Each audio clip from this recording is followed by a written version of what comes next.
um a bunch of and I have viewers. Just see the connection got slow for a second. 1 second.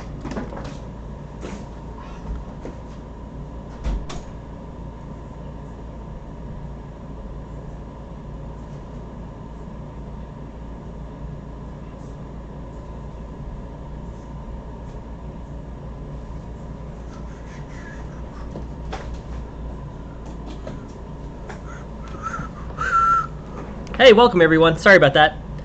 Um, Sorry, some issue with the internet, but now I think it should be all right. Sorry about that. So tonight's the first night we're doing this at 9:35 p.m. We're seeing how this goes. I'm very curious, but yeah, I'm just kind of going through. First game is from between Low Stakes God and Q Coop, and between those two, we'll take a look. All right. So in terms of opening that's played, this could transpose into the Catalan system for white. I don't know what this ends up being designated as. I guess ready, but it could turn into the Catalan potentially if e3 is played. Ready with King's Indian attack, okay. Castles, d5, knight d2. Looks like basically white's has reasonable, reasonable condition. c4, c5 is an interesting tactic. I think moving the knight over to f7 potentially could be a good play for white. Knight to g5 coming. Yeah, a3, h5, h4. All right. So in this position, I guess I would say that white has the advantage. This c5 pawn is really problematic for black. Basically, with b4, b5, and white has a very effective pawn storm here. I think basically, in terms of ways that white can play this versus ways that black can play this, white has a lot of more latitude. He can basically play, multiple moves on the queen side. If he wants to get, if he wants to get the attack started with b5, then queen a4, knight b3. He has a lot of resources that he can allocate over here. Hey, welcome, Low Stakes God. Thanks very much for joining the stream. So we're just looking through this. I guess I'm sort of curious in this situation. Basically d4 facing off against d6, you're going to have a pretty solid spatial advantage. I think this opening was played reasonably. I didn't see any problems, in how this is going, BFG. And, d4 to d5 sort of plays out really inefficiently for black. It's sort of like if you were going to play d5, then why didn't black play that immediately? But yeah, you basically have a pretty solid space advantage. The opponent castles queenside, and then I think you can just aggressively pawn storm here and be okay. The engine's already pushing for b4. So b4 and then knight takes b4 is interesting. I think that here, yeah, I guess knight e5 is the follow-up tactic, and knight e5 sort of forces the queen to go to either e6 or e8, because otherwise the f7 pawn hangs. But it's really interesting. I guess what I would say about this is like, I'm surprised that b4 is allowed so early. I would play a3 before b4, but the engine is pushing for b4. In any case, I think it's the right general idea. I think starting basically starting a queenside attack here is going to be a good plan for white. B4, a4, and overall, I think you just have a big space advantage. The question is, how do you turn this into, a successful attack? Because I think the theme is good. And here, I guess I'm sort of I do want to pay close attention to this. Because I think at this point, white's going to win to, an effective pawn storm here. A3, b4, b5, that should play out well for white. But it seems the eval seems to slip away. So here, b4 is advocated as the top move. I'm going to look at a3 and then b4, see how that goes. That also seems to, I don't know, not lead to that much of an advantage. I'm sort of surprised that b4 is as good as it's considered to be here. B4 and then e5 is given as the best move. Knight takes, knight e5. I feel like we should just play through this computer line just so we see it. Knight df3, knight e4. But I feel like white's just looking generally good here. White has control of the center. White's going to be able to start an attack on the queen side. And, I just figure, it's going to be, it's going to be a pretty good situation for white overall. This basically is going to be, I don't know, a solid position for white. I'm sort of curious about how it slips away though. Knight h2. Hey, welcome Limestone. Thanks for joining the stream. Thanks for being here. Yeah, so b4 instead of knight to h2, I think is probably better. I think leaving the knight here is not really that much of a problem for white. So I think there are tactical reasons why the eval goes from +3 to +1.5, but like this move of the knight here doesn't really cause white any immediate problems. I think white can just pawn storm. I don't think you have to spend any time defending the knight or deflecting it from the square, because I don't think there's really any like solid threats for black stemming off of knight to g4. Like there's no like sacrifice here. There's no like, basically there's no improvements here that justify the knight being on g4. I wouldn't say it's displaced because it is an advanced knight and it's not getting attacked. So it's like it's outposted, but like it doesn't have any other pieces to work in coordination with. So I don't know. I feel like as white, you can just sort of play b4, b5 and start your own attack. There's no immediate threats over here. Yeah, so I would just leave this alone. I don't think knight h2 solves any problems. I think that your best route I think h4, makes sense as a responsive move to h5. But I think that knight to h2, you're now spending moves, basically defending that it's better to counterattack during. It's just not super proactive. Proactive defense is rarely a good idea, to be honest. I'm not super in favor of moves that are like proactively preventing issues. They tend to be kind of inefficient uses of time. The best response to black trying to generate an attack on your king side is you trying to generate an attack on black's queen side. So here, knight h2, e5, and I think white's just looking fine. No issues, and push those pawns up. Yep, this is the right middle game plan. I would have started it a few moves earlier, and I wouldn't have bothered with knight to h2. But b4, b5, this is the right strategy for white for sure. Okay. Pawn takes, queen b8. Rook a7 is interesting. So, in terms of what should white do here, ideas, I guess, could include rook to a7, rook to a1. But you do have to be careful with this. Basically, white's going to try to do things like attack g3 aggressively here. I see the first tactic, which is if you play rook to a7, then pawn takes g3, knight f5 looks pretty good. And I think you have to sacrifice for this knight, right? Like I'm pretty sure the rook takes f5 is the best move against this. Hey, thanks very much for the follow, TK. Appreciate it. Thank you for joining the stream. So yeah, my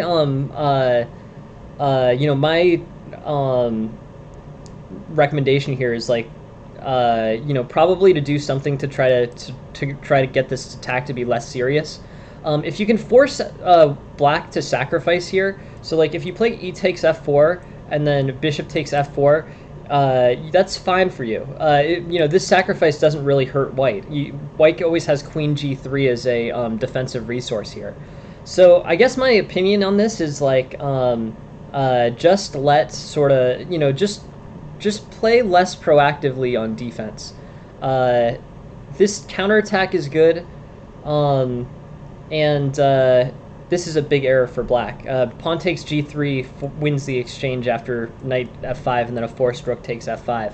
But I'm pretty sure your defense is just going to hold up as white here. So I think that, I don't know. I think knight h2 is an error, and then I think, once you're over here, I think that you are following kind of the right general plan, which is to attack hard on the queen side. I'm not sure what happened here exactly. Let's take a look. Did a piece get hung?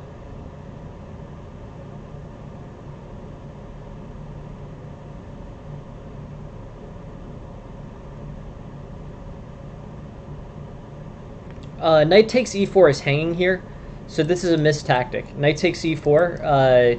There's a pin on the d5 pawn, and this plays out a lot better for white. So that was the reason why bishop c3 leads to equality. This is available for a few moves. Knight takes e4 is still there, but eventually that opportunity sort of deteriorates. You sort of needed that. You sort of needed that knight to be available to play to take e4. Once the situation simplified, it was significantly worse for white. So let's just look at this. So far you've played the ready. The ready is interesting. It's not an opening. Yeah, so that was interesting. But let's just go front to back again now that I sort of have gotten a good sense of the game. Like, knight d2 is probably a little bit inefficient. The issue with knight d2 is it sort of slows your development. In the opening book here, I guess we're already out of opening book, but basically, I think getting the bishop out first is probably better than knight to d2. Knight to d2 just slows multiple pieces development. I don't think it's terrible. I don't think it causes any real problems, but it does slow the dark squared bishop's development. So I would say develop the bishop first in this case. On queen d6, c4, and then castles. And then you have some big tactics here. This requires, basically, this is tactical play, so I'm not super, I'm not going to be able to give as good an analysis as the computer can. But here, c takes d5, queen takes d5, and then knight g5 just wins this f7 in the exchange. So that's pretty dangerous.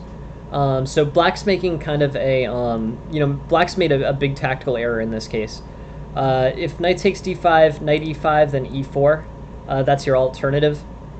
So overall, basically, I think white's got basically a piece-winning opportunity here after castles. I don't know. So yeah, so that, I guess that tactic is important to kind of evaluate. That tactic is important.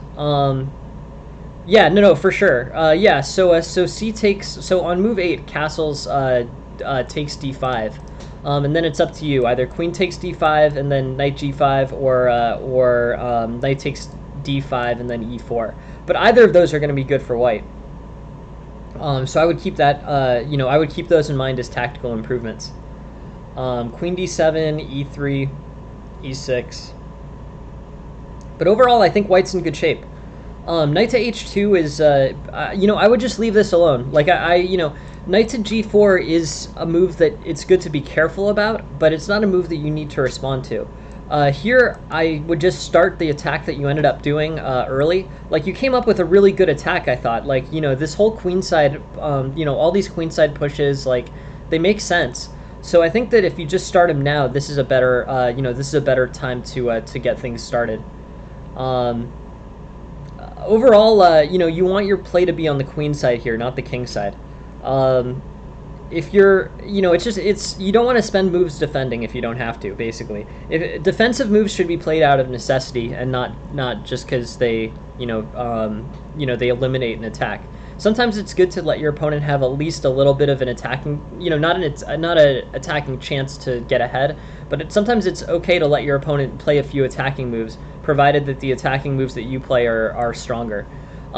So directing all these pieces over to the king side here, I think, was a strategic mistake. I think what you want to do is you want to start a counterattack here, and I'm trying to come up with like a theme to generalize about why you should be moving your pawns on the queen side instead of on the king side.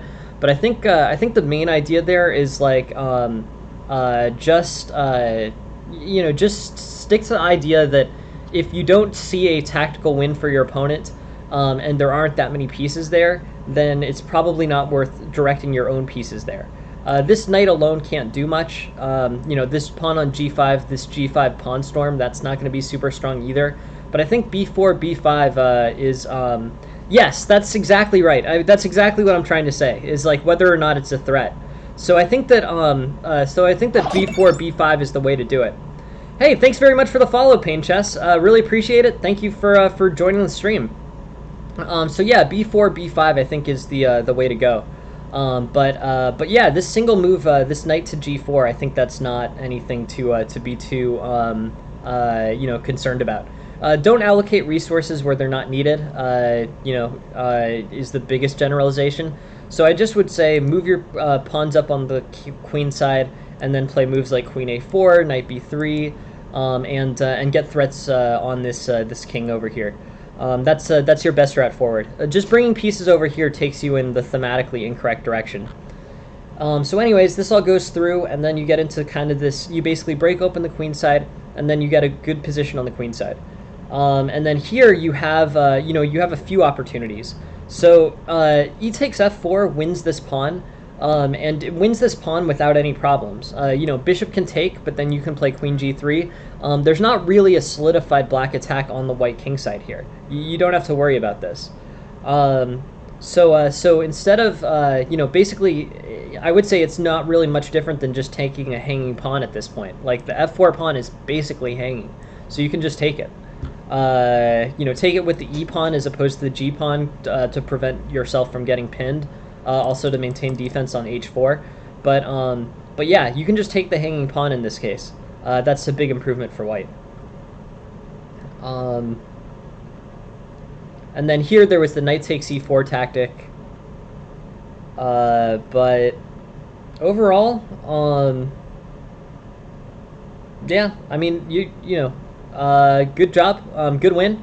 You ended up a piece, which was, definitely enough to ensure that you win here. But yeah, I think there were earlier opportunities to maximize. So in terms of looking over this game front to back, you play the ready is fine, and then you have a tactical improvement with pawn takes d5, on knight takes e4, on queen takes knight to g5, c5 pushes the queen back, basically, that was the middle game improvement, that pawn takes d5. After that, all the other moves seem to make sense to me, and basically with this knight to g4. I think your best chances are to counterattack as opposed to try to knock this knight off of g4. You have to see, like you said, you have to see whether or not it's actually a threat. And if it's not actually a threat, then, you don't need to allocate any resources to it. Just play b4, b5, and you're good on the queen side as white. So that's big.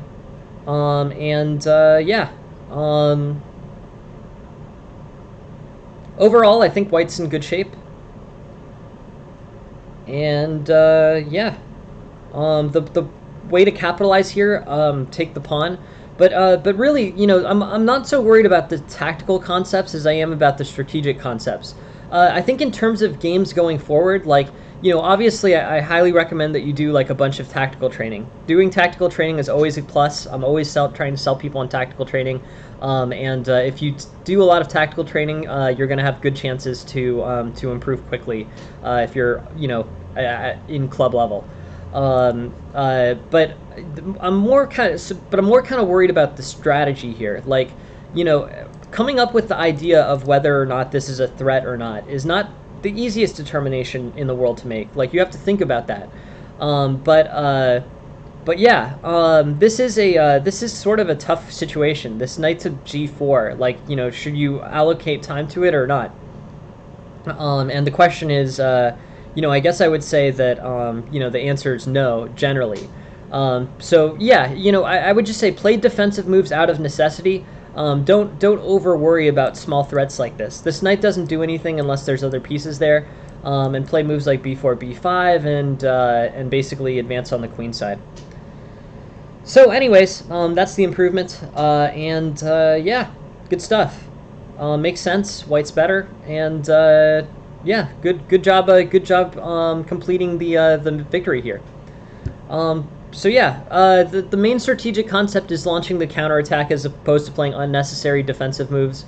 And the other takeaway from this game is there are a few tactical errors. Pawn takes d5, knight takes e4, and I think one or two others that you just basically have to iron out of your game. So I'd recommend tactics training, and then from a strategic view, from a big picture view, consider when you play defensive moves proactively. Defensive moves proactively are often not the most efficient. They're single purpose moves often, you move that knight to challenge the knight, that's not really that useful a move. So yeah, counterattack as opposed to playing proactive defensive moves. shift the dial in terms of your thinking, your big picture thinking about these positions in that direction. That's my claim. So, anyways, thank you very much for sending the game, Low Stakes God. I really appreciate it. Feel free to send as many as more as you'd like. Good question, TKB. BT. This is my Discord. I'll give you the link. But yeah, if you go to this Discord and then send your game in the game submission section, we'll get to it within a few days. So there's a section in that Discord called Game Submissions, and it should be in there, TKBT. So feel free to send as many games as you'd like there, and we can and they'll get looked over on the stream. So that's that. On to the next one. All right, so here's a J-Cart 10's game, so we'll take it from his perspective. He's basically playing no problem, BFG. Please send as many games as you like. I'm sort of about to shift the way that we do this stream. The way that I've been doing this stream is basically we've been doing 5 games and 1 lesson basically per hour-and-a-half segment. But what I was thinking is we could make it 3 games and 3 lessons for an hour-and-a-half segment.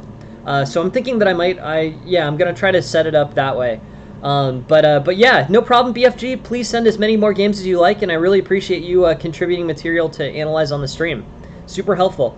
Also, if you have any ideas for lessons, like any openings, end games, or anything else that you'd like to see on the stream, just send those in the game submission section.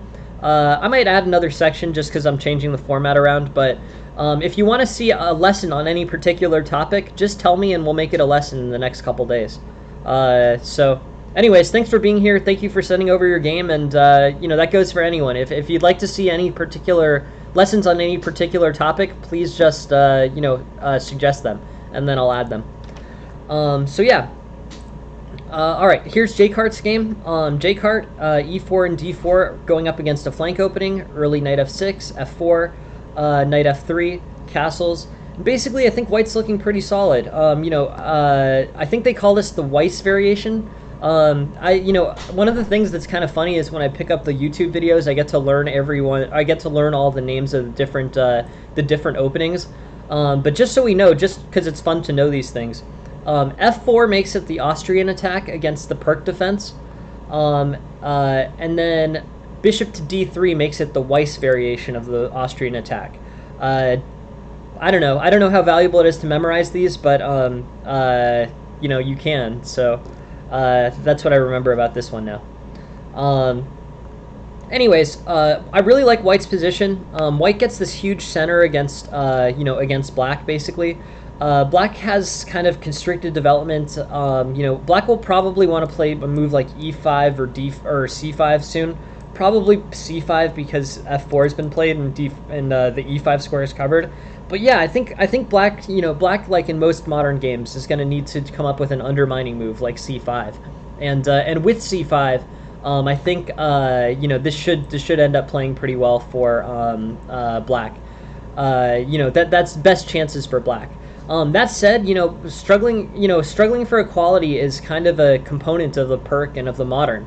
You give your opponent 2 advantages, right off the bat. You basically give your opponent center control and a space advantage. Anytime you're playing the modern or the Perk against, an E4 or D4 opening. But your goal is basically, hoping that your opponent will overextend and hoping that you'll have a good opportunity for a pawn break. In this opening, this is actually still a pretty heavily analyzed opening line. Bishop to G4 is played. Bishop to G4 is not the most popular move. In fact, it actually might... not quite. So, basically I've come up with this criteria of removing games from your opening repertoire. It's if it's played less than 1% of the time in the opening book, and if it's leads to more than a shift of 1.5 towards your opponent after the move, then you take it out of your game. This has the shift from an objective perspective, but it's still played often enough in the opening book that I wouldn't give it the automatic rejection from repertoire. But anyways, White, white has a bunch of ways to move this forward. H3, bishop takes, queen takes. And overall here, white's looking good. I mean, this is basically solid. I think white's going to have good opportunities to attack on the king side. That's probably the best plan for white. But yeah, basically black has done nothing to kind of equalize. Trading this bishop for this knight is a favorable trade for white.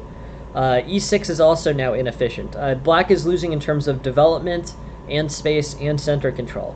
So, overall, I think this shows just kind of what can potentially happen in a modern game versus a flank opening. Like, if the modern player doesn't make any real errors, then the flank opening player winds up really far behind. So yeah, so E6, and then I would go with like G4, H4, H5, and then potential threats on H7. Bishop B3, castles, B5, G4. But yeah, as white here, just push on the king side. You have a huge space advantage, developmental advantage, and the important thing is to just do this relatively quickly. But you should have a winning attack on the king side here. Okay, it's all good. That wins an exchange.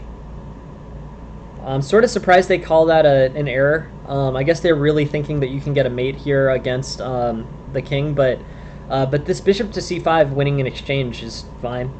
Never hurts to win an exchange. And okay, so bishop b5 and white's way ahead. Yeah, makes sense. Looks good to me. Yeah, so overall pretty strong game from white. Improvements in this game. I guess I would say I'm not the biggest fan of f4 in the modern. I know it's fine. It's this Austrian variation, but it can make things a little bit loose on the king side for white. You do risk opening up the center too much in some of these modern situations, some of these perk situations. F4 is fine, but you do definitely have to be careful with it.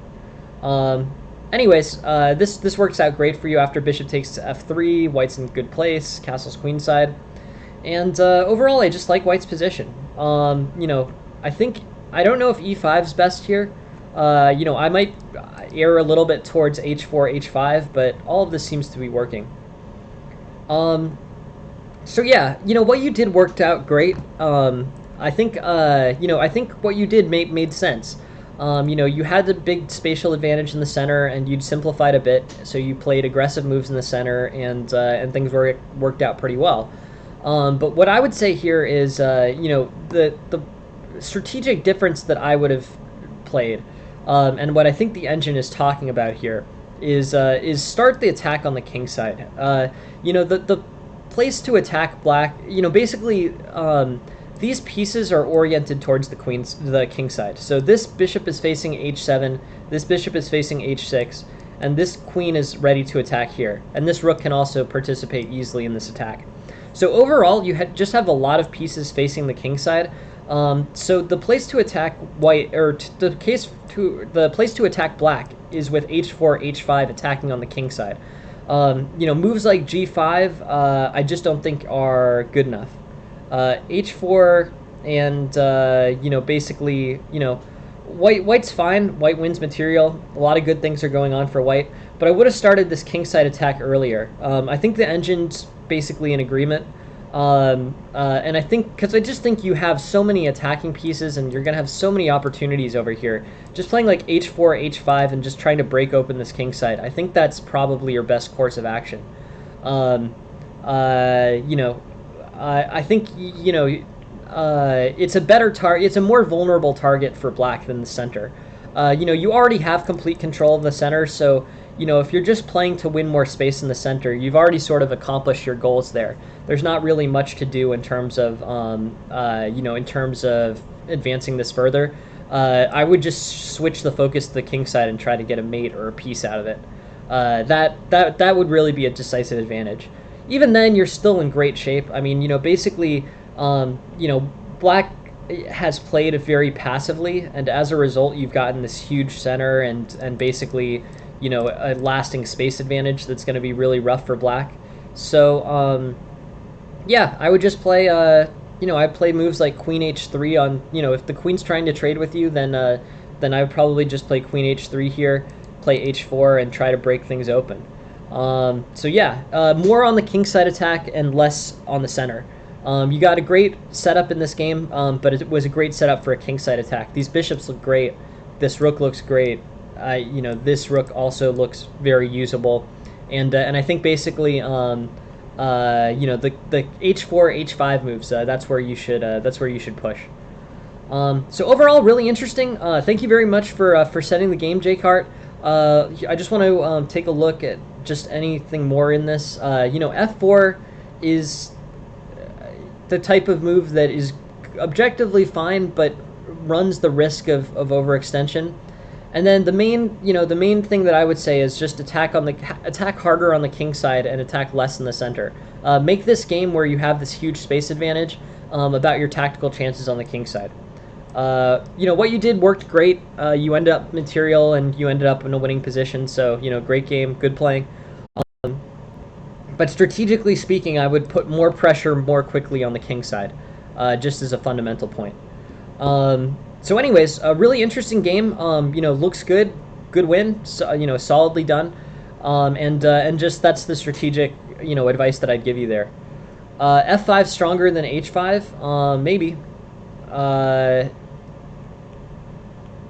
Or F5, like here maybe. Bishop takes. You gotta, depending on where you're before E5. Okay, sure. Yeah, F5 looking stronger than E5. Yeah, no, I agree with that. I agree with that, TK. I think F5 is probably a better tactic. I'm thinking H4, H5, pawn takes G6, and then Queen H3 with threatening on H7. But yeah, F5 I think looks better. But I think basically focusing on the kingside attack here, yeah. F5, and then if black ignores it, G5, and then F6. Basically F5 here. Yeah, I think you're absolutely right, TK. I think F5 is better than E5 here. H4, H5 also is good. Yeah, no. I think that's the way to do it. I think that basically these bishops are attacking along the right king side. And this is going to end up being a good situation for white. So anyways, interesting situation. White ends up launching this attack, but sort of not with all the pieces. I mean, when you trade off the queens, you lose the attacking chances of your queen. So normally if you're attacking, you don't want to trade off pieces. And if you're defending, you do want to trade off pieces, to simplify the position. But here, yeah, H5 I think was the route. H5 and then G5 potentially, and overall just better for white. So anyways, thank you very much for sending the game, Jcart. You played a great game. Good job, good seeing the tactic. I liked bishop to C5 here. And, basically white's just better than, black. So good.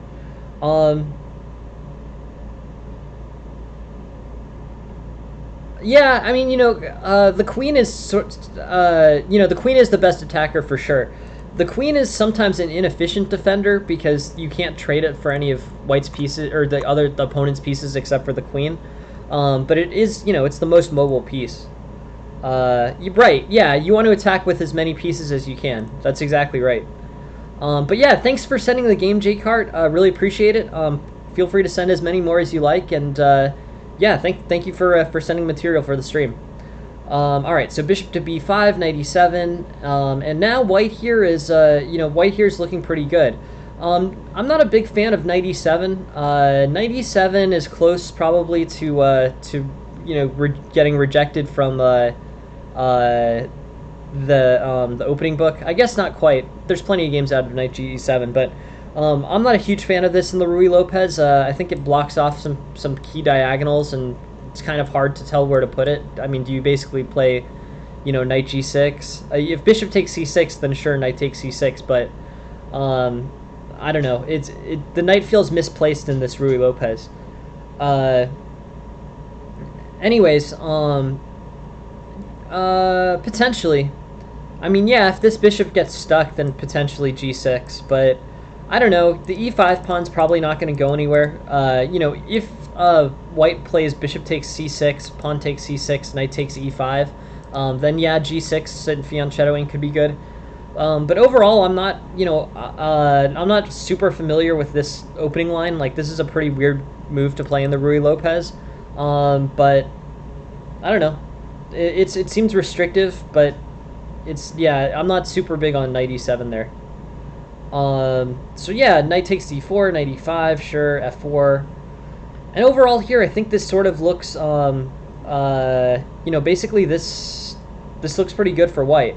Knight e5 doesn't seem to really solve anything. You know, it can't go anywhere at the moment. You know, it needs moves like d6, which is pinned, to play it. Hey, welcome, Ferrari. Appreciate it. Thanks for joining the stream. So yeah, this route, this knight to e5, I think is kind of bad for black.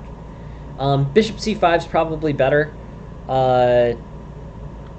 Yeah, you know, moving this knight twice to a square where it can easily be removed doesn't make a lot of sense to me.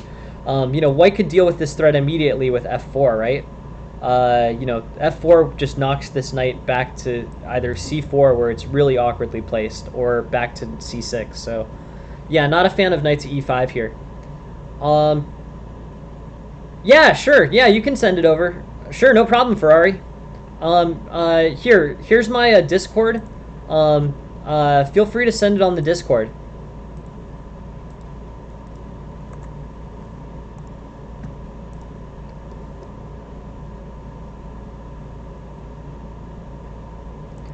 But yeah, so here, knight e5, f4, knight c4, knight f3, and yeah, bishop to c5.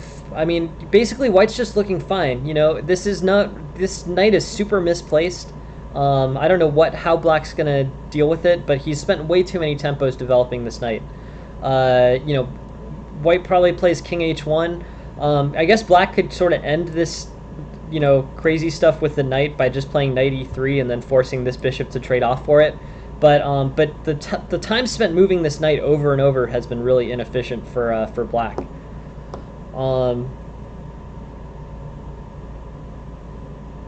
Yeah. There's a tactical error here. Bishop f1 and then knight to h4. This is pretty dangerous. Knight to h4 threatens mate, and also can't be taken by the g3 pawn. So on knight h4 here, queen to d2, rook to e2.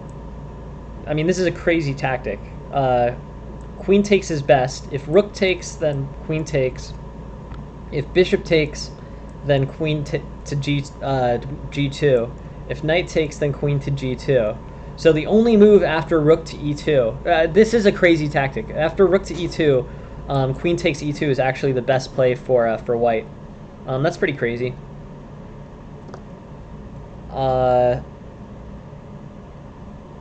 Yeah, interesting. So in this position, knight e7 is an unusual move. Yeah, intervention tactic, exactly. Cool, yeah, thanks for sending the game, Ferrari. Appreciate it.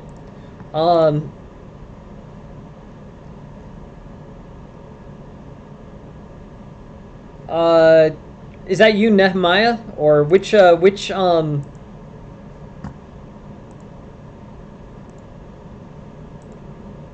Interesting. And you started playing a month ago?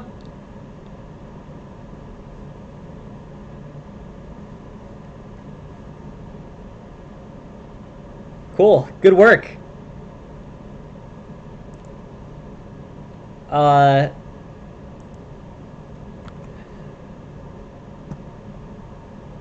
Anyways, bishop to b5, knight e7, castles a6, bishop a4, knight to g6. Cool. Looks good. d4, pawn takes, and then knight moving to e5. I think is an error. This is this basically moving the same piece twice in the opening doesn't really make a lot of sense. But yeah, I mean, I guess you could play, basically your choices as black now after f4 are displacing the knight on c4 or playing back to c6. But it's up to you. And yeah, up to you. Knight to c4, knight to f3, bishop to c5, king to h1, castles. And yeah, no problem. No worries, guys. Thanks for being here. Yeah. So, castles, bishop to b3, knight to d6, knight to c3, bishop to b4, okay. But yeah, basically there's not really much in terms of, there's not really much in terms of advancement here for white. Knight to e2 is an opportunity, but, I don't know, knight to d5, I guess. Overall, I just feel like, white's kind of pushing for an edge here. It's gonna need, white's gonna need a way to materialize, his advantage. So far, this is all positional. Like, yes, this knight is super misplaced, but how do you, yeah, no, I agree. I completely agree, Fachubio. I think you're completely right. I think, yeah, no, I exactly. I think that's exactly how I'm looking at it. How's white going to turn this into a win? I'm thinking that f5 looks interesting. Like f5 here, maybe. I mean, this just, again, like, this just gets super awkward for black. So, I don't know. Maybe f6. But, yeah, it's up to you. Knight to g5.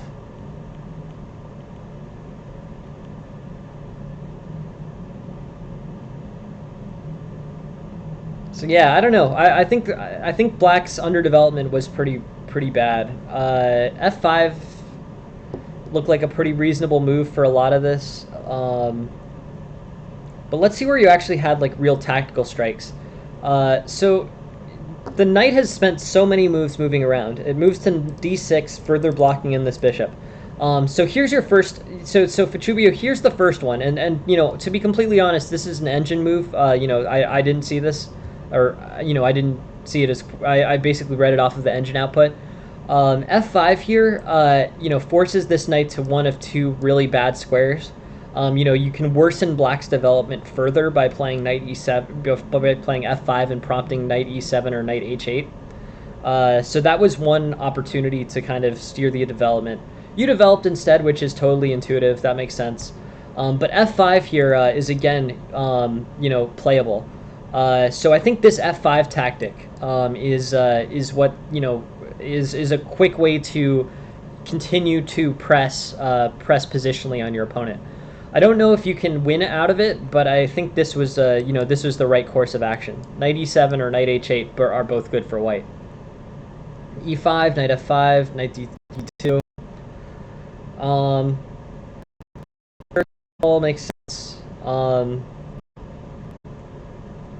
Knight f5 here wins a piece. This queen can't defend this. That would be a tactical improvement.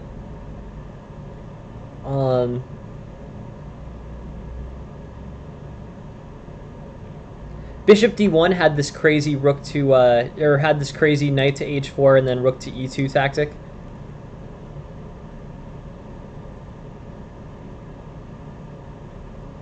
So yeah, so let's just look at this position, Fachubio. Knight e7 knight e7 is not a move that I've seen in the Caro-Kann. And then the opportunities that you had to improve your position were first f5, pushing the knight either to e7 backwards or to h8 backwards. Both of those would be terrible tactically for black. Black's position would get really congested with that. None of his pieces could develop, so you could probably even start an attack with like g4 after that. And then you had another tactical win here, knight to f5. With knight to f5, you're forking the queen and the bishop, and the queen can't find any way to defend the bishop, so you just end up winning that piece. So overall, this knight to f5 was a winning tactic. And then from here, things are kind of in the late middle game, reasonably okay for black. There was this crazy tactic that would be very difficult to see over the board. But yeah, you just ultimately convert it. You trade off all your pieces and you win by a knight. Makes sense. So the two pieces that you where you could have improved Fachubio, f5. Either this move would work, or the next move would still work. So two opportunities to play f5 and really disrupt this knight's development. And it's not just about the knight development; it's about the knight development and it's about the knight development and the development of all the other pieces too. I mean, knight e7 would just like really mess up black's black's development strategies here. So f5, knight h4, bishop g5. By the way, too. Just wanted to make sure that I addressed why knight h4 isn't playable.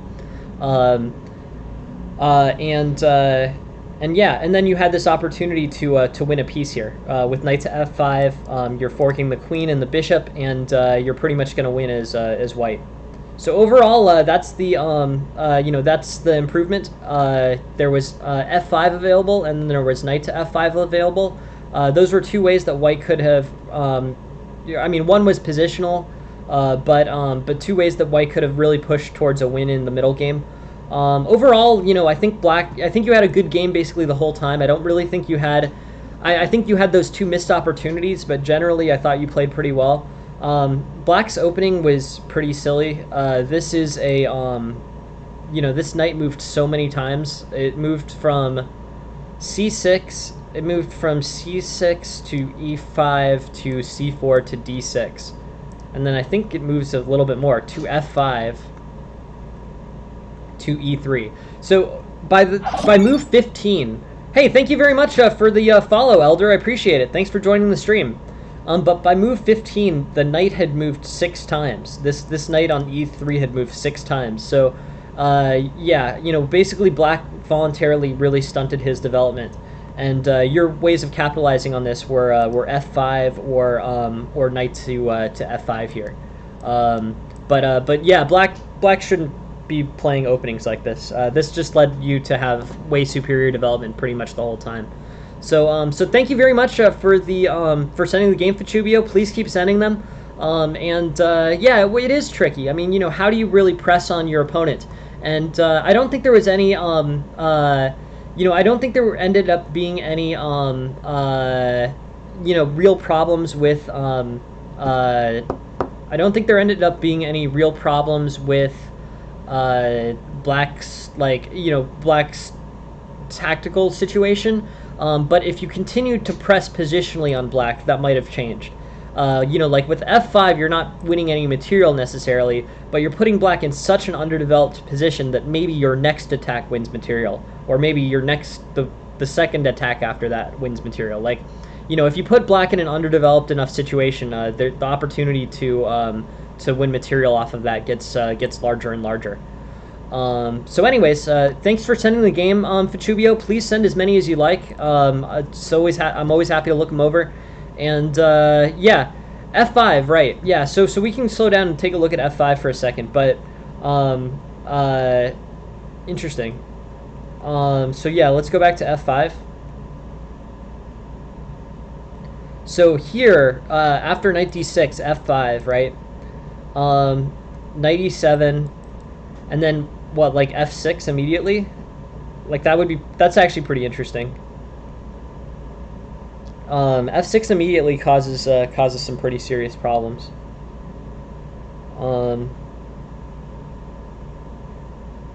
Maybe knight to g5, knight queen to h5. I mean, the first thing is you don't have to necessarily calculate all through. f5 clearly makes black's situation worse. So if you f5, e7 is probably the best response, but black's position is messed up here. This development is not good at all. So f5 is better. Knight takes e5 is getting eval is better than knight e7 here. On knight takes e4, pawn takes g6, h takes g6. I mean, honestly, like, this is just sort of losing a piece. Or worst case scenario, it's losing 2 pieces for a rook. So Overall, I think you're pretty good as I think you're just generally pretty good as white here. So these basically all these strategies stemming off of f5 seem to lead to win. So yeah, basically on f5, knight e7, and you do have the potential to play f6 maybe.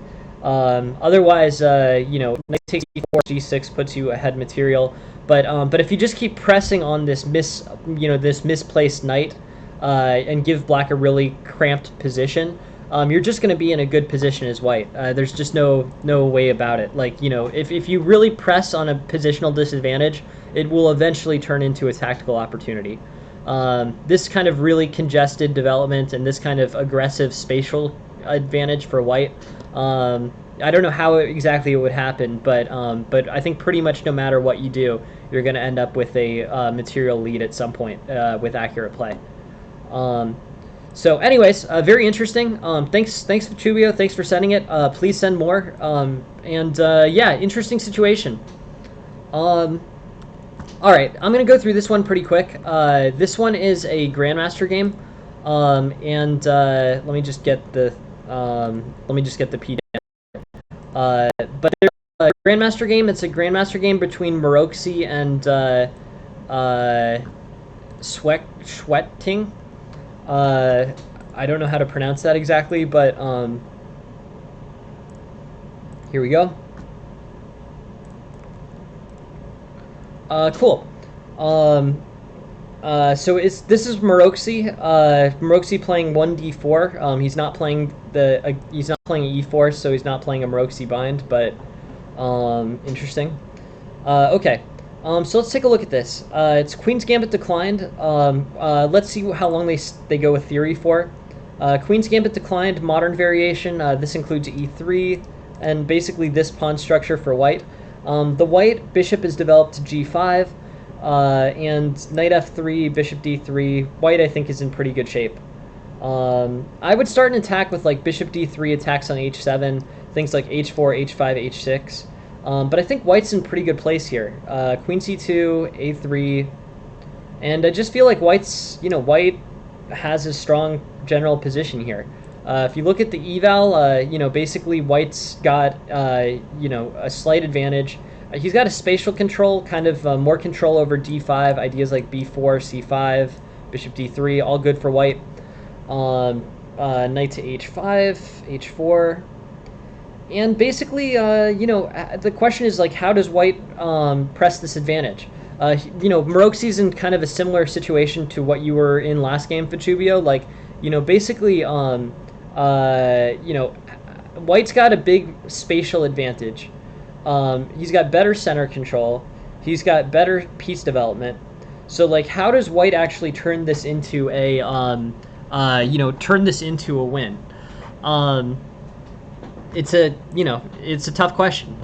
So, sometimes in situations like this, especially if they're openings in which you are very familiar with, or openings that you play frequently, you can draw from Grandmaster games and say, okay, well, this is how they materialize this advantage. And then they'll show you a tactic like, f3, g4, I'm just coming up with something, but like they'll give you a specific tactic that a Grandmaster has done to press his advantage. One of the main strengths of Grandmasters is really the ability to formulate complete plans. I feel like the plans, when you're really a, when you're club level and up to a pretty high level, the plans are kind of superficial. Like, you'll come up with the 2 or 3 move tactics, and have strategy that generally looks good. But the completeness of the way that plans are calculated at Grandmaster level, and at World Champion level, that completeness of analysis is really one of the best things about Grandmaster games. So anyways, looking at this game, how does Maroczy play this? The engine surprisingly really doesn't like queen to d1, but I don't know. Let's play it out further. c5, engine is pushing for g4. Actually, what I'm kind of curious about? One of these things that's kind of interesting is, you know, what we can do now with the engine is we can take a look at this Maroczy game, right, and tell what his accuracy was. I'm just looking because like he missed 3 moves in a row according to accuracy. I mean, he's still 98.7, so that's really pretty high, to be honest. 98.7 is a very good eval, so I guess we can't fault him too much for that. But anyways, how does he end up pressing in this game is the question. It's basically should be a good demonstration of how to play you know, a white kingside attack in a queen's pawn opening. G5, knight d7, knight d3. Overall here, I think white's looking fine. You know, by this point, the engine's giving white a big, you know, a big plus in eval. Material's still the same. F4, I think, yeah, F4 I think is the move here. The thing about F4 is basically F4 stops everything. You know, here's the. I think it's important to understand why F4 is such a good move. Basically, white is looking for a way to attack. Black is also looking for a way to attack. But what you can do by closing a position is you can make it so that the route of attack can no longer pass closed portions of the board. So when you play F4 here, this shuts down E5 for sure, but it also shuts down basically all parts of the board except for the A file. The thing about the A file is the white has almost complete control over the A file. So if you're looking at this position, and the question is, you know, should I play F4 or should I not play F4? The answer is you definitely do want to play F4, and you want to play F4 because it shuts down everything. You know, if you play F4, you know, you will have the only part of the board where anything can happen, you'll have control over. That's valuable. So, yeah, F4 I think is the play, and if you play F4, then you know you'll basically have the correct placed pieces on the only part of the board that really matters. I mean you know, the closeness game makes it so basically nothing can come anywhere for the A file. Black decides his best idea is to try to open up the B file, but this is really a sketchy plan. I mean, you know, basically no for Black to get in through anywhere. So it's really just, you know, it's a binding position. White basically holds the A file, isn't going to give up the A file, and you know, he's really just in relative to black here. So pawn takes, knight e6, bishop d3. And overall, white looks good. You know, ideas like bishop c2 could be good, but I don't know. Now that material is actually leaving the board, white's up a piece. I mean, you know, it's over. So, anyways, Maroczy, it's really a good demonstration of Maroczy's ability to create a closed situation. He understands something fundamental, which is important, which is basically that if you're, you know, if you have an entry on some point of the board, one of the things you can do is close all the other points of entry on that board, and you'll have complete control over the situation because there's other places where the board is really competitive. Like if everything's closed, and after F4 basically everything is closed. So right when white plays F4 here, he basically shuts down all the play. You know. There's the only place where there's any like contesting going on is on the A file, and it's you know, and it's completely controlled by white, so it trades off into a good position for white. Anyways, this is kind of high level stuff. It was an interesting game. I appreciate taking a look at it.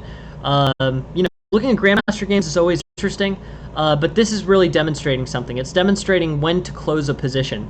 And if you close a position in a situation where you have control over the only open parts of the board, that's going to be good for you. So that's the point of that game. All right, so now we have two more. We have Sam Sejuani's game and we have Matt Yop's game. Let's take a look at these. Sam Sejuani is playing black, and we have a really quick game. Should be a quick win. Yeah, bishop c4, 2 knights defense. How can b5 work there? In this one.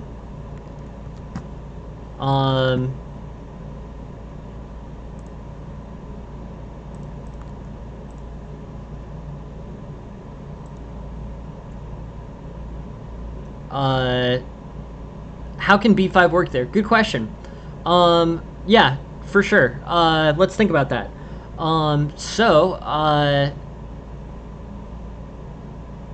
I mean, it's basically has to do with the ability of white to recapture.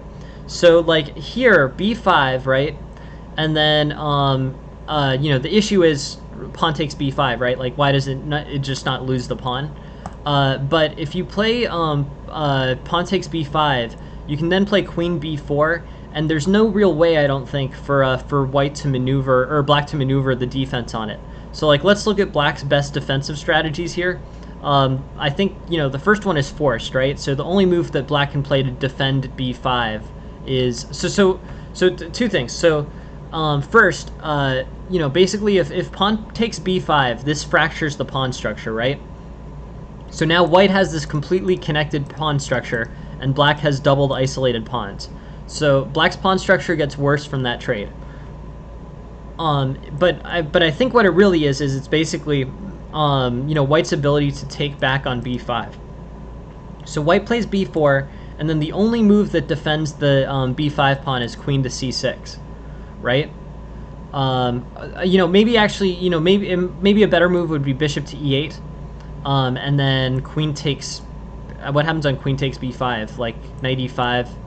It gets complicated. So I'm sort of, white can get back this pawn with this too. I'm sort of cheating to make it more simple, but let's just look at the queen c6 move. I think bishop e8 with the discovered knight e5 is a better defensive strategy, but what I'm really trying to show is white wins this pawn back, and then if white wins the pawn back, right? If white wins the pawn back on b5, then he's actually benefited from this, because here black has both white and black have completely connected pawn structures. But if b5 is played and then pawn takes b5, and then white gets back b5, then white has a better pawn structure than black, and black's pawn structure got messed up because it's not connected anymore. So that was the logic of why it works. But the main point is that black can't actually hold on to this pawn. Bishop e8's the best one, but knight c6 or queen c6, and then knight b2, and then bishop takes b5 would work fine. Bishop e8 is more complicated, but the main point is that white can't. White can get back the b5 pawn, and then if black has decided to go for that trade, then black's pawn structure is fractured. It's two islands instead of one. But it's a super good question. Always, feel free to I'm super interested in this stuff too. So always feel free to ask questions. If there's anything I go through too quick or I'm not clear about, feel free to ask. It's interesting. But yeah, b5 works because pawn takes b5 and then queen b4, and white gets that pawn back, and then white ends up better because the b7 pawn is isolated. But yeah, really good question. Thanks for asking it. Sam Sejuani's game, I think, is pretty quick. It's basically I think, is it a Traxler? It's not quite a Traxler game, but it is it's basically two knights against, a knight attack. D5 is what I play. D5 is right. D5 I think is the correct response to this. Just to be, just to be sure. The Traxler attack is bishop to c5. We go over this sometimes. One of our viewers has a line named after himself in it. And with bishop to c5, it threatens f2. And this becomes a complicated Traxler attack game. Here, knight takes f7. Basically this is the Traxler knight sacrifice line.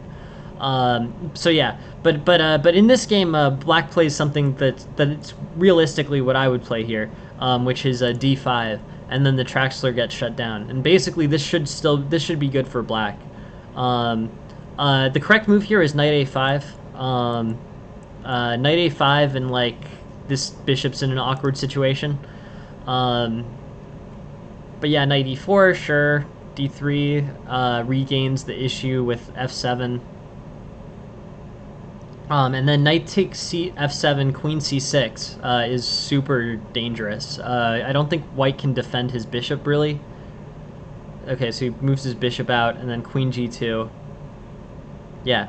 So this is a really dangerous situation. It's cool that Sam Sejuani actually got like the full book trap played. That's cool. Um, but yeah. Here, this is sort of complicated. Bishop takes f7 is the correct move here. Bishop takes f7, king to e7 or king to d8. But knight takes f7, and black has this huge tactic, queen to c6, and is threatening g2 and c4 at the same time. Overall, this ends up being dangerous, and queen takes g2, this queen e2 tactic, and if bishop blocks, then knight to f3. If queen blocks, then just knight takes queen, and black wins. So. Interesting. Good demonstration of, basically how white can get overextended in attack. This queen c6 threat is very dangerous. Castles is actually the best move for white, in which case queen takes c4 and then queen g8 probably, winning back the knight. So overall, leads to a good situation for black. Yeah, interesting. Really cool game, Sam Sejuani, as always. And it shows a very interesting... not Traxler, but basically like a trap that can be played by black against the knight attack version of the two knights. So yeah, good stuff. Good win, Sam Sejuani. These are always cool, always good to look at. We can spend some more time looking at Traxler. I think we've got a Traxler game coming up reasonably soon, and then actually we have another one, which is. We have an Elephant Gambit game. Elephant Gambit is interesting. The thing about Elephant Gambit is that, it's basically Elephant Gambit is not a fully refuted line. I've seen masters play Elephant Gambit. I think it leads to inferiority for black, but there's some very dangerous lines that black can play in this opening. Knight f6. Knight c3, queen d6 takes black out of the opening book. But basically, this is the Elephant Gambit, just in case anybody doesn't know or is unfamiliar with it. e4, e5, knight f3, d5, pawn takes d5. And here, basically, white has a good, good advantage here. Knight takes e5 is also playable, basically accepting on either way. Is fine. They both have, they both have refutations. Bishop d6, d4, d takes, bishop c4. But basically, if you're looking for a surprise, attack against white, this opening can be dangerous. There are some threats that basically, black can do against h2. I'm also sort of interesting because this is Matt Yop's game. What's interesting about Matt Yop's game is like the engine played Lichess at level 1 plays the Elephant Gambit, I guess. That's kind of interesting. I wouldn't have guessed that, but hey, welcome, Matt. Thanks for joining the stream. Thank you for being here. So d4, queen to e2, queen d7, castles, and queen f5. And here, yeah, I think pressure on the e4. Yeah, so the schedule going forward is going to be 8 a.m. Eastern and 8 a.m. Eastern and 9:35 p.m. Eastern. But yeah, the schedule's going to change. I'm taking different classes now than I was before. So, yeah, this schedule is the one that works for my new classes. Yeah, so what's looking good. And, yeah. Looks like a pretty good win against the Elephant Gambit. There are some dangerous Elephant Gambit lines. I think we could take a look maybe at some of them. I could, put aside time. There are dangerous Elephant Gambit lines for black. There are definitely ways that white can misstep this. Queen d6, I think, makes life a little bit easier for white. And a lot of the white refutation lines of the Elephant Gambit include d4. So queen d6 and d4 is actually like probably the best move here. But let's look at the Elephant Gambit lines. I want to spend time on a few more of them, just because I know that there are some interesting things here. So both e takes d5 and knight takes e5 are played pretty frequently. E takes d5, e4, queen e2, knight f6, knight c3, and then pressure on this e4 pawn. In this case, the e4 pawn can get lost, and I just generally like White's position here. This is basically better for White.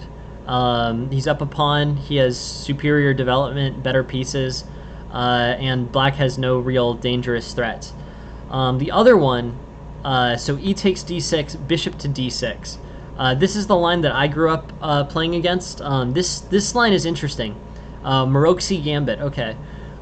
So looking at this, what do you do against this? I think the line is d4. D4, E4, knight E5, knight F6, bishop to B5, and then basically White's got a lead of about 1.2 pawns. It's a good position. Bishop to B5, bishop D7, knight takes, knight C3. But White's just looking generally good. 0.75 advantage for White. Somewhere between 0.75 and 1. But this is a little bit more unbalanced a position. Technically this is good for White, but it does allow some issues with, H2.